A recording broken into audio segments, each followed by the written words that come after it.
Good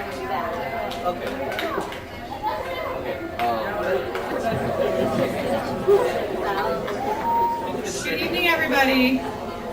Just a quick reminder, if you could turn your cell phones on to silent, that would really be appreciated. So if you could take them out, check. We don't want to hear any ringing going on. Thanks. Anyway, we've invited you here tonight to expose to what we see as important facets of college life. Living on a college campus is a unique experience, full of drama, learning, partying, studying, and most of all, super amounts of fun. But before we discuss those issues, however, we'd like to talk about one that we take very seriously here at the University of Puget Sound, and that is sexual harassment and assault. Before we get started, I'm going to throw out some definitions so we make sure that we're all on the same page. Sexual assault is sexual contact without mutual consent. Rape is a form of sexual assault involving penetration either orally, anally, or vaginally. Acquaintance rape is rape that is committed by someone known by the victim. And finally, we'll define sexual harassment as unwelcome verbal or physical contact directed towards a person because of his or her gender. Why so serious, you may ask? Well, it is statistically shown that 1 in 4 women will be sexually assaulted during their college careers. Only 1 in 20 of these rapes will be reported to the police. In 10% of reported rapes, the victims are men. More than 80% of the rapes that occur on college campuses are committed by someone the victim knows. We're not here to try to scare you. We're trying to raise awareness about the issue and provide a forum in which to discuss a topic that is difficult to talk about. Tonight we're going to focus on the topic of acquaintance rape. The skit you're about to see is just that, a skit. This is not a true story, but is based on many true incidents that have happened on college campuses. I have an important announcement to make. If at any point throughout the evening, whether during the skit or the activity afterwards, you feel uncomfortable with the subject that's being discussed, our CHAWS intern, Erin, is at the back of the room. I can't see her. Oh, she's waving her hands back there.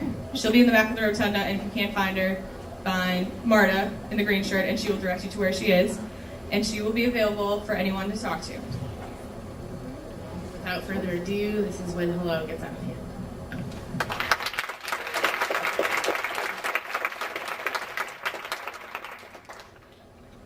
I never would have expected this from him.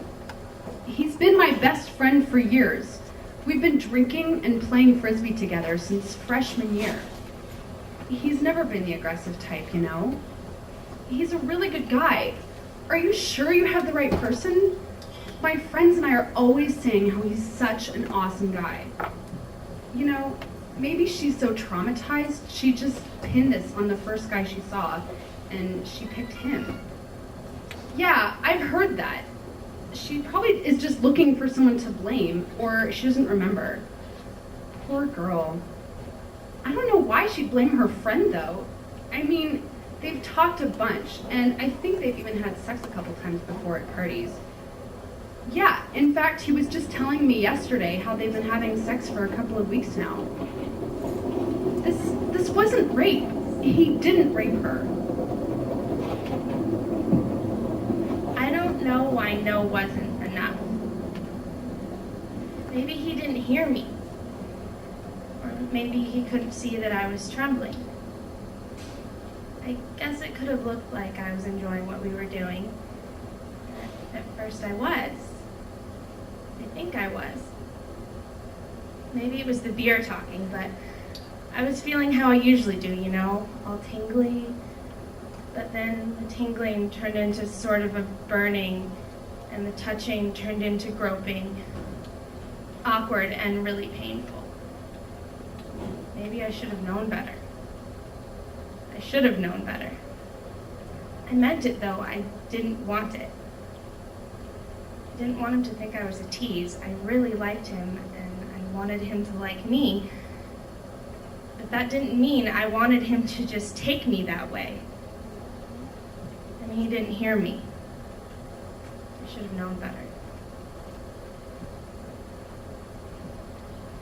She knows I think she's cute. I asked her if she wanted to come back to the room with me, and she said yes. I don't know why she was so surprised. I was expecting a little bit more than kissing. I mean, how naive can she be? What am I saying? She was shaking, and I should have stopped. I think I haven't heard her say stop. No. If she had said stop, I would have. No questions asked. She's just making a big deal out of this because she never had sex before. She's just being dramatic. It was my first time too. I don't know why she should be so jumpy about it. She better not tell any of my friends though, because I told them all I'd slept with her before. And the same way with the other girls too. When he told me last week that he was a virgin, I thought it was so cool that he was comfortable telling me. A lot of my guy friends in high school all used to say they'd had sex before when I knew they were virgins. I don't know why they do that. I'm really proud of my virginity. Well, I guess I was. Am I still a virgin? I didn't want to. It hurt so much. I don't know why he didn't stop. I don't know why he kept digging himself into me. I was shouting, wasn't I? Stop! Stop! Stop! Maybe that's just what I was feeling and screaming on the inside. Did I tell him to stop? I felt that the crying was a good sign. If you ask me, she had it coming. That little tank top she had on and those tight jeans, forget that, they'd done it before. I don't know if she lost interest or what it is that made her turn this shit on him. I mean, accusing him of rape? Can we please be a little more dramatic? You got laid, hun. It happens. It's happened before. Embrace it. Don't be embarrassed. You're probably bad in bed.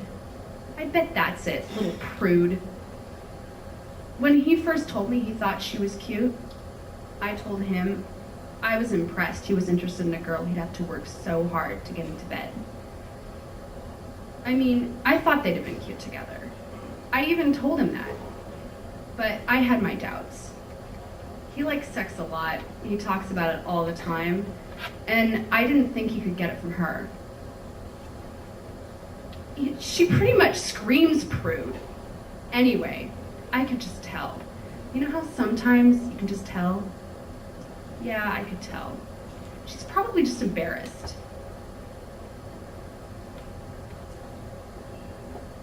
Even if she had said stop, I'm sure she just meant it for the moment.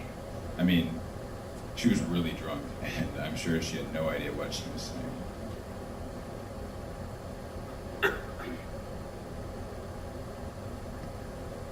I'm sure she liked what I was doing.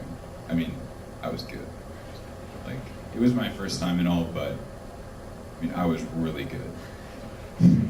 She liked it, I'm sure. I mean, you know, she was moaning and whatnot, all that drunken pleasure.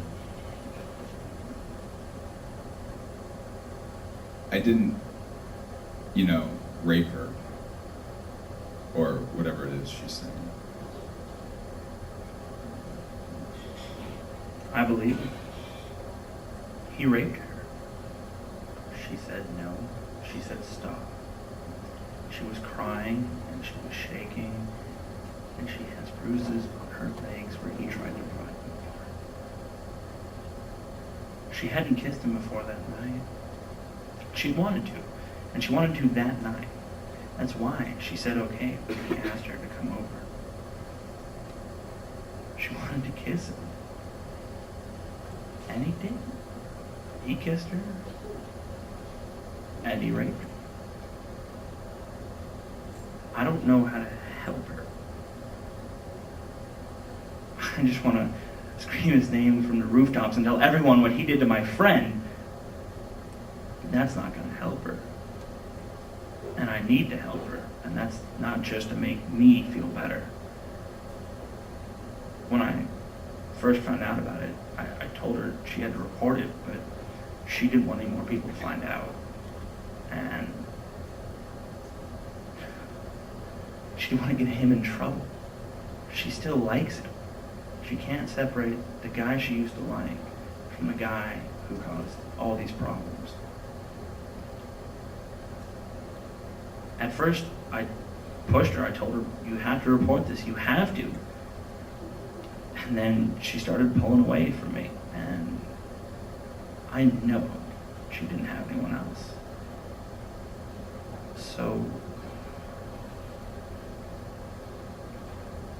I called her. I said she was a virgin. I don't know if that's true or not, but I figured virginity is something you only give once. And she didn't give it to him.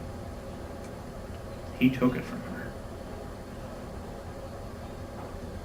So she's a virgin. And she believes me because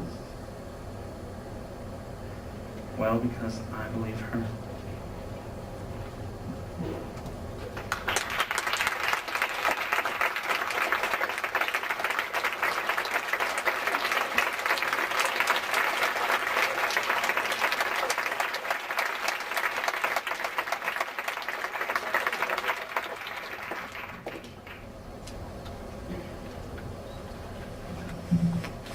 Okay, at this point, you guys are going to break up into your perspective groups and go debrief the skit and do a small continuum exercise. So I'm going to call up the name of your perspectives leader and where you should head. And if you don't know where that is, just find your leader or ask someone in the back of the room. They'll point you in the right direction. So Nani's group and Cully's group. This is Campus Life Skit 2006. This was made especially for the class of 2010. No one has ever seen it before. You guys are the first audience.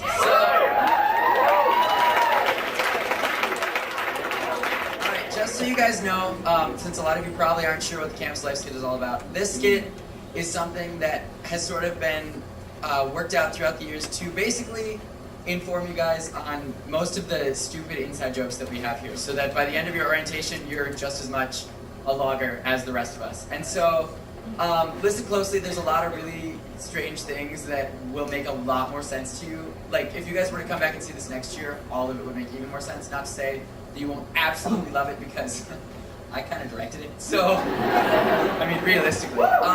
So yeah, enjoy yourselves. Campus Life Skit 2006.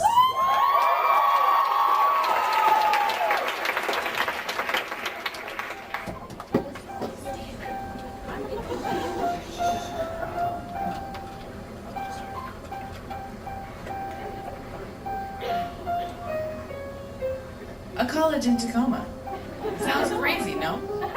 But every college in the country has to be somewhere, even if the city does smell bad. You may ask, why do we stay if Tacoma smells so bad? We stay because UPS is our home. And why did we choose UPS? That I can tell you in one word. We're loggers. We're loggers. We're loggers. We're loggers. We're loggers. We're loggers. We're loggers.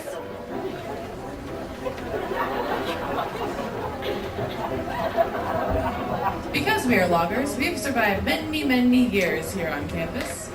And here at UPS, we're loggers for many reasons. To play, to rock climb, to drink, even to learn.